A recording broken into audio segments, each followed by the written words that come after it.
पेशावर में एक बार फिर जान बचाने वाली अद्वियात मार्केट से गायब हो गई हैं। अद्वियात ना मिलने के बायस मरीजों और उनके लवाहिकीन को शदीद मुश्किलात का सामना है, जबकि दुकानदार महंगे दामों पर अद्वियात फरोख्त करने लगे हैं।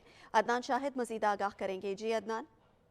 जी बिल्कुल, देखिए पेशावर शहर में एक बार फिर अदवायात की किल्लत का सामना करना पड़ा है। शहर में जितनी भी तमाम जो बड़ी मार्केटें हैं वहाँ पर अदवायात की कमी का सामना है। ख़ास तौर पर जो जान बचाने वाली अदवायात हैं वो मार्केट में मिल नहीं रही है। इस वक्त मेरे साथ कुछ शहरी मौजूद हैं, हम उनसे बात करते हैं कि उनका इस हवाले से क्या कहना है। अच्छा, मुझे बताइएगा कौन कौन सी दवाइयाँ जो हैं वो इस वक्त मार्केट में शॉर्ट हैं?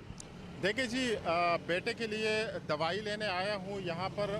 दुकान में नहीं मिल रही दवाएं, क्या करे जी, कहाँ पर जाए, किसको फरियाद करे। एक तरफ डॉक्टर जो है वो दवाई लिखता है, डॉक्टर को हम कहते हैं मिलेगी, डॉक्टर कहता है बिल्कुल मिलेगी। दुकान में आते हैं दवाई होती नहीं है, क्या करे जी, किसको कहे। बहुत शुक्रिया। जी बिल्कुल, जैसे कि आपने शहरी की बात सुनी, शहरी जो हैं वो काफ़ी परेशान नज़र आ रहे हैं। उनका यही कहना है कि डॉक्टर हजरात जो हैं वो तो मेडिसिन लिख देते हैं, ताहम मेडिसिन जो है वो मार्केट में दस्तयाब नहीं है, जिसकी वजह से जो शहरी हैं उनको महंगे दामों पर जो शुक्रिया दवाइयाँ जो अदनान हैं वो शाहिद, आप तफसीलात से आगाह कर रहे थे।